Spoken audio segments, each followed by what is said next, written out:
Bonjour et bienvenue sur cette nouvelle émission Nature & Co. Donc, cette émission vous est présentée par l'association Renatura Congo. Donc aujourd'hui c'est un petit peu particulier. Comme vous l'avez vu, on n'est pas à l'écocentre de Renatura, mais nous sommes au sein de la direction départementale de la pêche et de l'aquaculture. Et nous sommes avec son directeur qui a fait l'honneur de sa présence.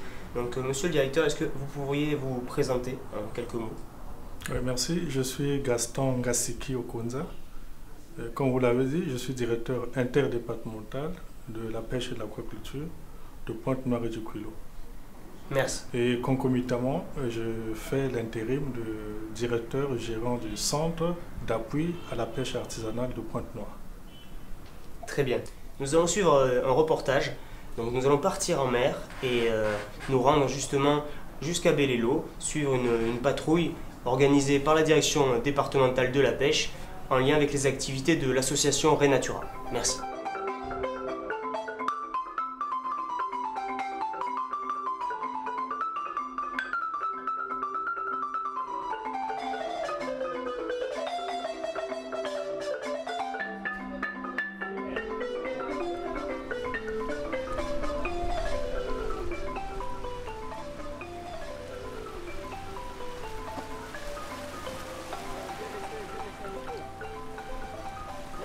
Nous partons dans le nord, pratiquement à Konkwati. Nous allons contrôler des navires de pêche.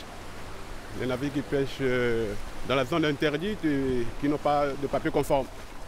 Ceux qui n'ont pas de documents conformes à la navigation.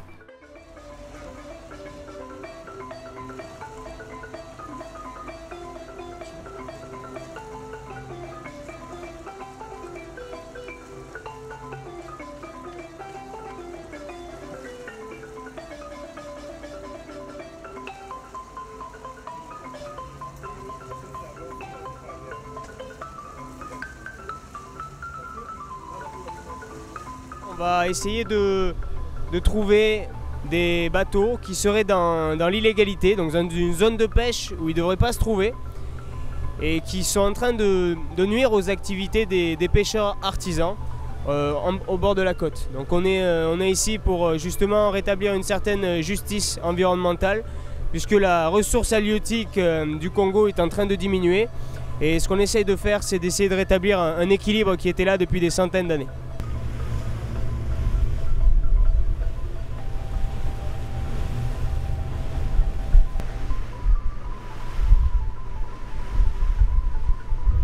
Le contrôle, ça commence par quoi? C'est comment on fait un petit contrôle de routine ici? Un petit contrôle, on va s'amarrer et puis on va monter à bord.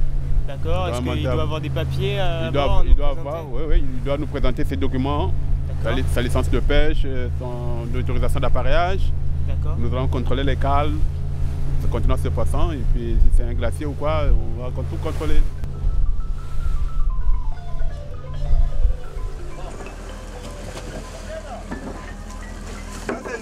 Ça c'est un navire de transport.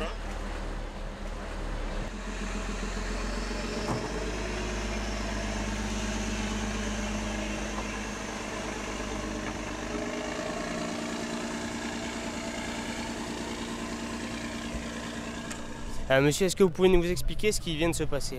Oui, le navire que nous venons de voir, c'est un navire de pêche, mais un navire de ravitaillement.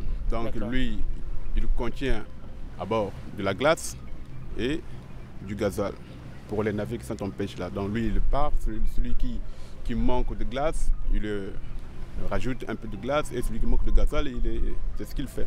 Donc il n'y a pas de problème. Il n'y a pas de problème là. Et puis, on a pu repartir. Ouais, nous pouvons continuer notre patrouille.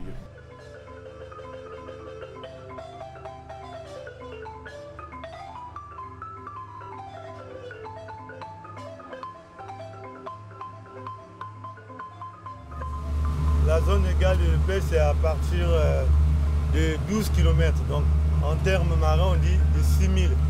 Après 6 000, c'est maintenant la zone autorisée à la pêche industrielle. Avant 6 000, c'est la zone artisanale. Et après 6 000, c'est la zone industrielle. Donc après 12 km, c'est la zone industrielle. Les infractions les plus fréquentes, c'est la pêche en zone interdite, l'utilisation des engins non autorisés et puis la capture des poissons de taille non marchande. La plupart du temps, c'est ça.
Maintenant, le seul problème ici, c'est qu'eux, ils refusent de remonter le filet. Leur hiérarchie ne leur autorise pas de remonter le filet pour nous permettre de contrôler les mailles. Donc nous allons signaler ça dans notre rapport. Et le seul problème là, c'est le refus de remonter le filet pour le contrôle des mailles. S'ils ne remontent pas parce que leurs filets ne sont pas conformes, et parfois aussi il peut y avoir des espèces protégées dans ces filets-là. Donc ils refusent parfois de remonter.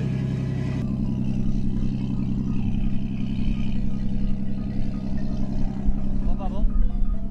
Pardon? Je sais pas, on va voir ça.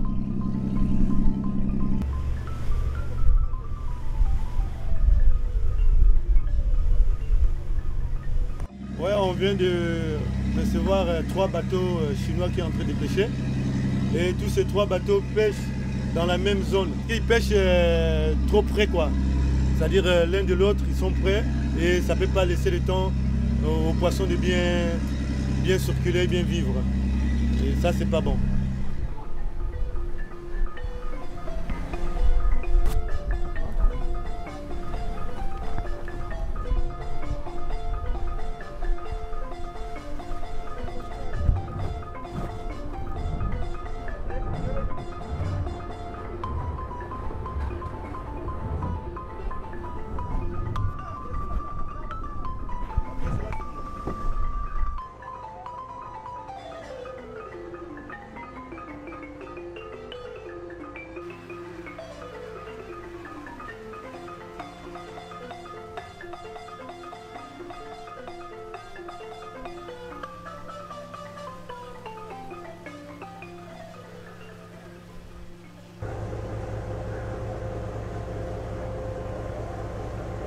Ce qui est mauvais, c'est la technique qu'ils utilisent.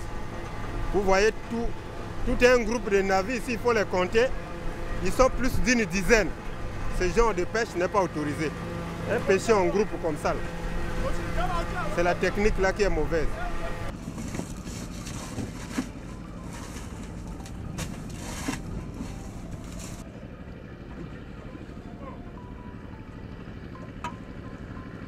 Dans des filets qui vont jusqu'à 30, 40, 100 mètres de profondeur. Donc quand tu le pêches, il y a du quoi ramasser tout ce qui est au fond. Il y a un peu le PN là.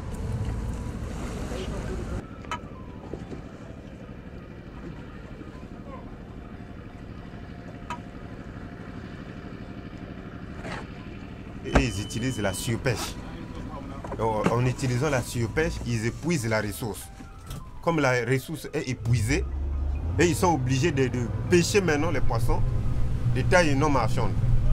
Or, nous interdisons la capture de ces poissons-là parce qu'il faut les laisser grandir. Il faut laisser ces poissons-là grandir afin que demain, les générations à venir aussi, ou dans les années à venir, que la pêche puisse se poursuivre.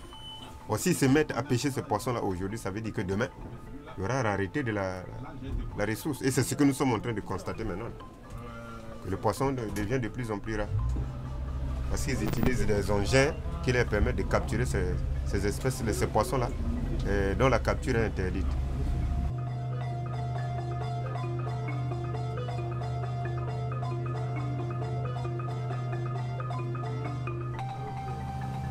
Donc 0,4.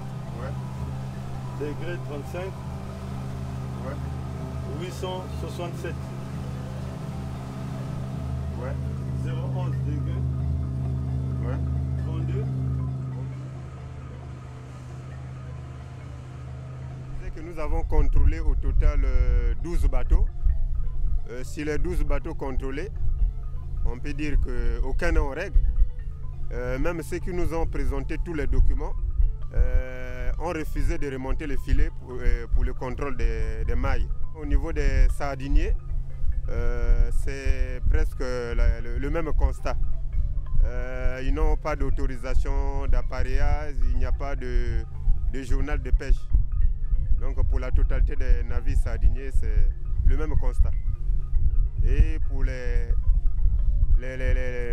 chalutiers aussi, c'est la même chose. Aucun navire n'a relevé le filet pour qu'on puisse contrôler les mailles. Donc le constat est celui-là.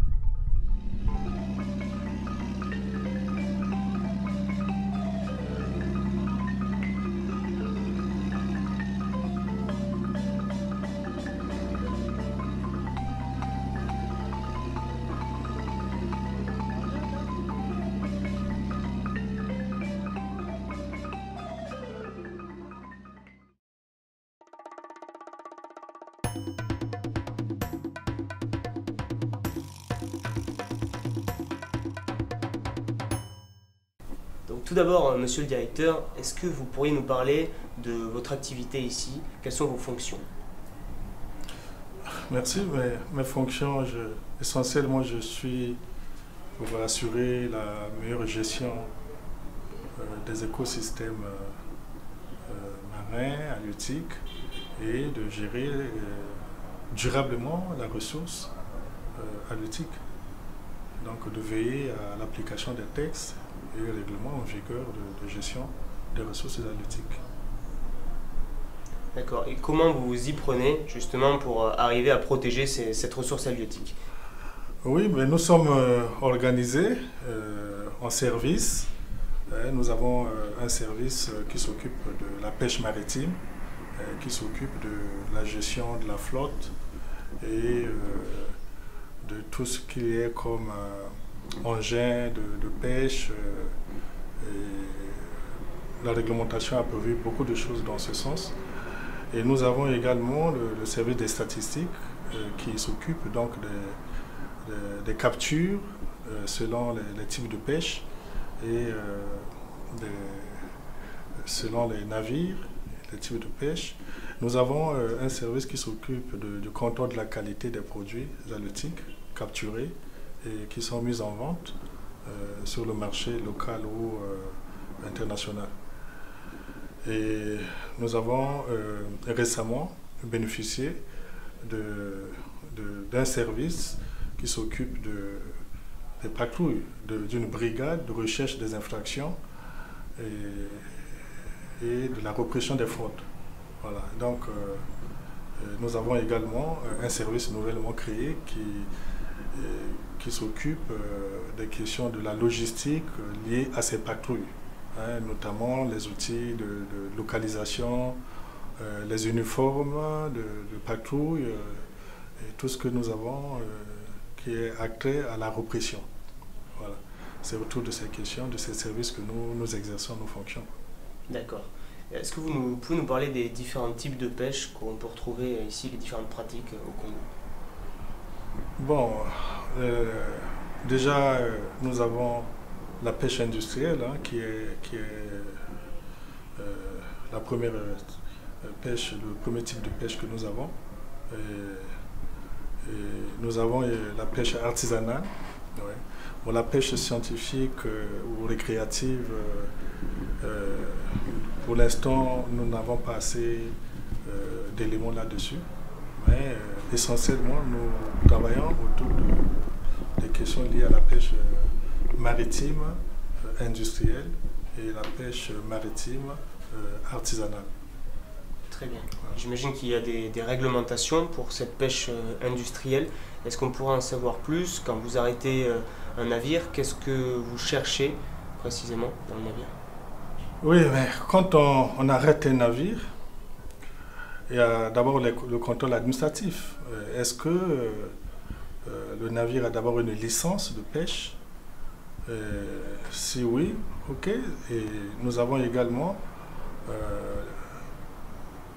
un contrôle qui regarde les instruments, les documents que devrait avoir l'armement pendant qu'il est en train de pêcher. Donc, est-ce qu'il y a un journal de pêche? Est-ce qu'il y a une autorisation d'appareillage? Parce que normalement, un navire ne devrait pas quitter le quai pour aller pêcher sans autorisation d'appareillage. Et donc, ce sont ces documents-là que nous vérifions. Et par la suite, nous étendons sur les volets purement techniques,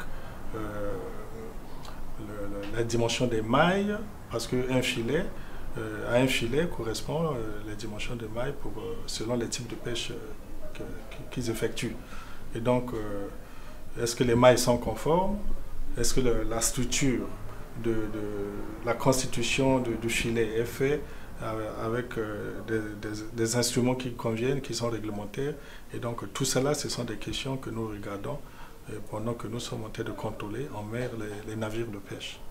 Et si un bateau se trouve dans l'illégalité, quelle est la procédure qui suit pour justement arriver à une application de peine? Bon, selon la loi, tout navire que l'on trouve en illégalité, dans l'illégalité doit être amené à quai. Et à ce moment-là, nous regardons dans la procédure contentieuse, est-ce que la société mérite un règlement à l'amiable avec l'administration? C'est-à-dire que est-ce qu'il faut discuter des pénalités que la société devrait payer? À ce moment-là, la société doit signer avec nous d'abord une fiche que nous disons fiche de constat d'infraction, dans laquelle elle fait sa première déclaration à chaud. Et le contrevenant donc va signer et l'agent qui a constaté l'infraction sur le terrain signe. Sur la base de cette fiche, donc nous rédigeons le procès verbal de constatation d'infraction dans lequel effectivement l'armement accepte qu'il y ait un règlement à l'amiable. Alors, à défaut d'un règlement à l'amiable, c'est les poursuites judiciaires qui sont de l'autorité maritime. Et donc, c'est le ministre qui regarde, est-ce que cet armement n'est pas un récidiviste? Est-ce qu'il mérite réellement qu'on s'arrête sur les pénalités? Est-ce qu'il faut aller plus loin? Ça veut dire que poursuivre sur le plan pénal et judiciaire, disons, est-ce qu'il faut poursuivre cette société au point d'interdire carrément que cette société n'exerce plus au Congo? Donc ça, c'est la compétence de l'autorité. Mais nous, pour ce qui nous concerne, même quand nous rédigeons les procès verbaux de constatation d'infraction, la loi ne nous autorise pas de négocier les pénalités et c'est toujours l'autorité de la pêche maritime qui s'en occupe et qui interpelle la société sur la base des procès verbaux que nous avons dressés et qui définit la fourchette des amendes qui est réglementaire. Et à ce moment-là, donc un moratoire est signé avec le délinquant et sur la base de ce moratoire, nous suivons donc le paiement et une fois payé, les taxes, enfin les amendes vont au trésor public et une partie de ces amendes revient à ceux qui ont constaté, qui ont travaillé, qui ont mouillé le maillot. Et l'autre partie va pour la masse commune de tous les agents de la pêche qui sont rémunérés sur la base de cette infraction. Mais tout cela, c'est réglementaire, c'est prévu dans la loi. Voilà. D'accord. Donc on sait aussi que pour la pêche industrielle, c'est souvent des entreprises étrangères qui pêchent dans les eaux congolaises, pour ne pas dire essentiellement chinoises. Mais justement, sur cette part de poisson qui est prélevée au Congo, qu'est-ce qui reste au Congo concrètement? Est-ce que le poisson qui est pêché industriellement, il y a une part importante qui reste au Congo ou cette part-là est exportée? Bon, pour l'instant, nous n'avons pas de chiffres sur la part de ces pêches qui vont à l'exportation. Nous avons certainement deux types de poissons qui sont qu'on appelle les ceintures, qui sont pêchés essentiellement, qui sont exportés par deux armements, notamment Rongshong et ABH, qui exportent la ceinture. Bon, le reste de la production est vendu essentiellement ici au Congo. Et donc, c'est vrai, on va certainement y arriver, mais je crois que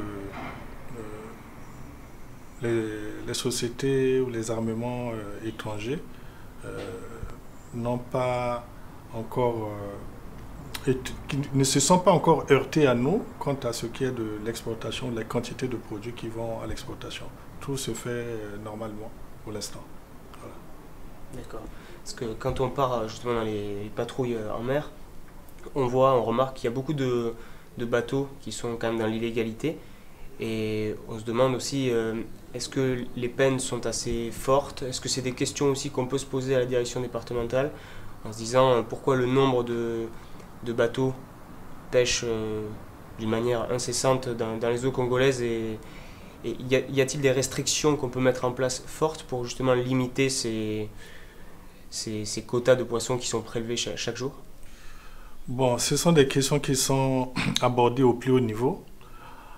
C'est vrai, nous n'avons que 170 km environ de côte maritime, mais pour l'instant, nous n'avons pas un plan d'aménagement durable de nos pêcheries. Et du coup, on s'arrête juste à comprendre qu'il y a beaucoup de navires qui pêchent, dans l'illégalité ou pas, mais il y a beaucoup de navires quand même. On a autour de 109 à 111, ça aussi selon... parce que nous n'avons pas encore fait un inventaire physique, on s'arrête sur les chiffres que nous avons, que nous partageons avec la marine marchande. Donc, on ne peut pas déjà affirmer que le poisson, avec la quantité, le nombre de navires, ou que le poisson est en train de diminuer, parce qu'effectivement, il faut approfondir cette question. Mais est-il qu'en nombre, comparé aux autres pays de la sous-région, 109 ou 111 navires de pêche pour 170 km de côte, c'est quand même assez. Voilà. Justement, en parlant des autres pays, est-ce que vous travaillez aussi en collaboration avec des pays frontaliers? Bon, nous venons d'arriver ici, ça fait pas encore 11 mois, et nous sommes à 8 mois de notre exercice ici. Mais nous savons qu'on a eu quelques échanges déjà, des missions d'échange d'expérience à Libreville, au Gabon, avec la direction générale de la pêche du Gabon. Et nous comprenons que il y a une volonté du gouvernement du Gabon de parfaire les pratiques, parce qu'ils ont réussi déjà à réduire sensiblement le nombre de navires, parce qu'ils ont environ 800 km de côte. Et donc, comparé à nos 170, ils ont 24 navires de pêche, en dehors des tonniers qui ont des accords qui se sont formalisés avec le Gabon, suivant les accords internationaux. Donc, il y a 24 navires de pêche, et ça nous rassure, puisque il n'y a pas une norme encore espace et nombre de navires qui serait du ressort d'un plan d'aménagement, mais nous pouvons déjà affirmer que de ce côté, il y a déjà un effort.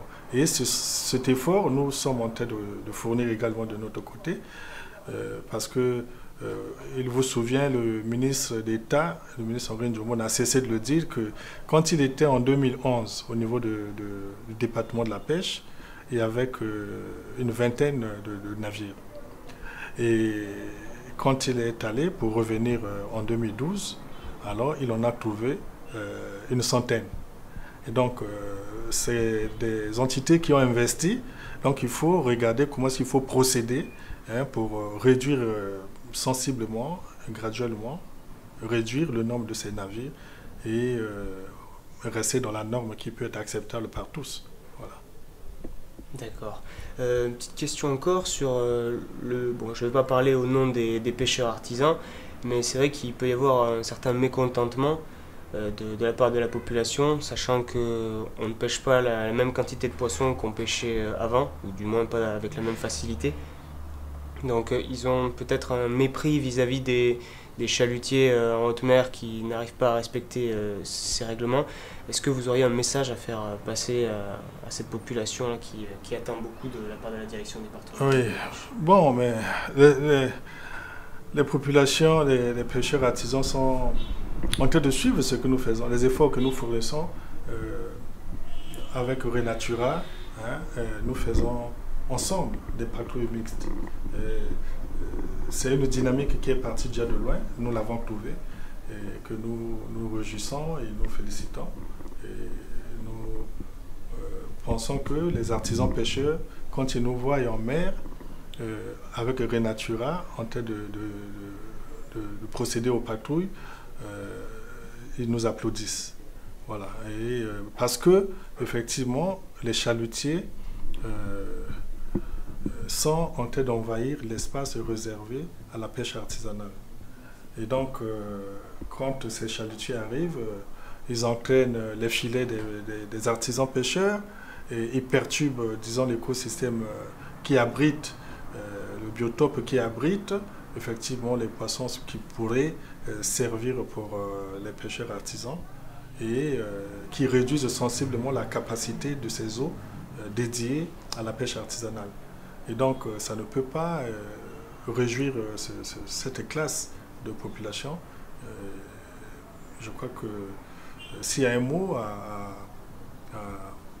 adresser à cette population de pêcheurs, c'est de rester ferme, parce que certaines informations que nous avons qui nous permettent de travailler proviennent de ces artisans, qui sachent qu'il y a un travail qui se fait et nous aurons bientôt un système de contrôle satellitaire, de surveillance satellitaire, et nous allons donc renforcer les mesures de contrôle, et les dispositions à prendre préalables au contrôle, les enquêtes que nous sommes en train de mener avant les contrôles.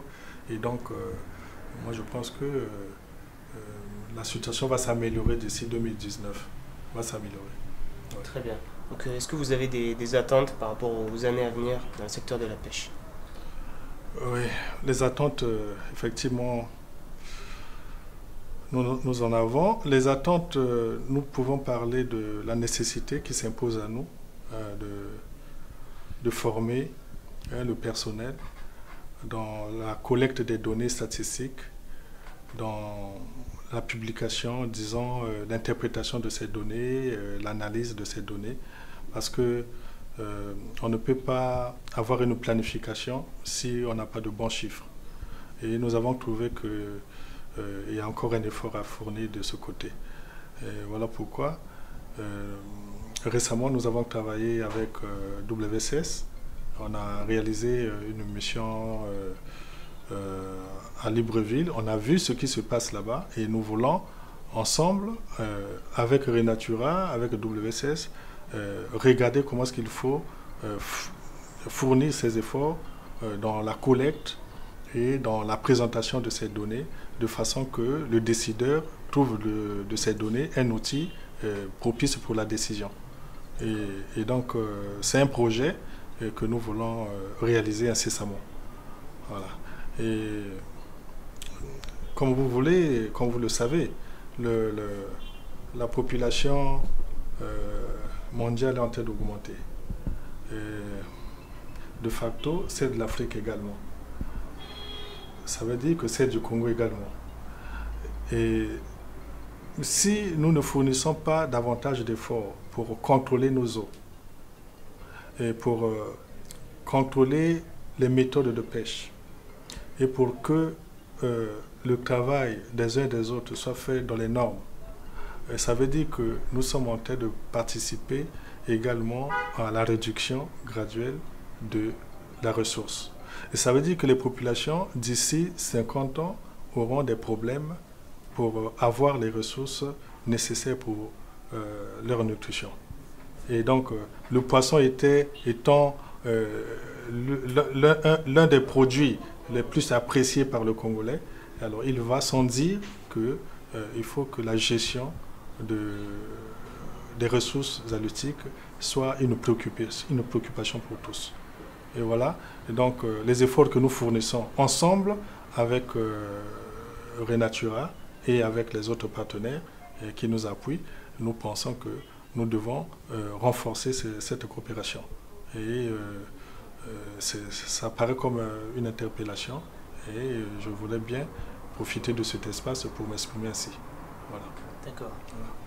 Et qu'est-ce qui vous a poussé à être si engagé dans cette optique de protéger la ressource, donc de protéger le poisson, mais aussi les activités et les métiers liés à la pêche? Bon, mais l'engagement, ce sont les missions. Ce sont mes missions. On m'a demandé de travailler pour préserver les écosystèmes et les ressources qui y résident. Et venir à la pêche, ça n'a pas été un hasard. Hein. C'est parce que nous avons l'expérience de la gestion des ressources naturelles antérieurement. Et c'est ce qui a fait que l'autorité pense que les efforts que nous avons fournis antérieurement peuvent servir également au niveau de la pêche. Et nous sommes très ravis de réaliser cette tâche avec autant de combativité, autant de bravoure. C'est pas facile, mais je pense qu'avec l'appui de mes équipes techniques, avec l'appui des partenaires, à l'instar de Renatura, ça nous porte, ça nous amène à donner plus d'engagement, à prendre plus d'engagement et à donner plus de nous-mêmes pour parfaire notre travail.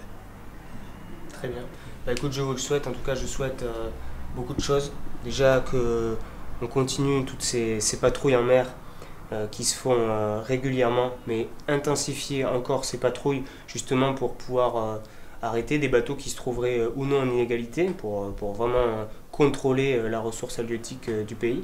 Donc pour cela, je remercie déjà la direction départementale de la pêche et son directeur de nous avoir accueillis ici, d'avoir parlé avec nous des projets à venir, des choses qu'on souhaite de bien pour ce pays. C'est vrai que la direction départementale est en train de mener un combat.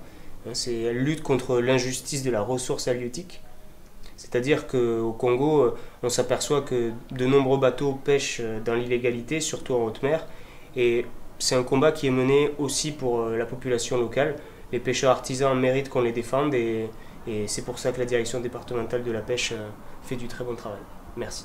Merci à vous. Merci. Donc voilà, on arrive au terme de cette émission de Nature & Co. Et restez fidèles à l'émission et je vous dis à la prochaine. Merci.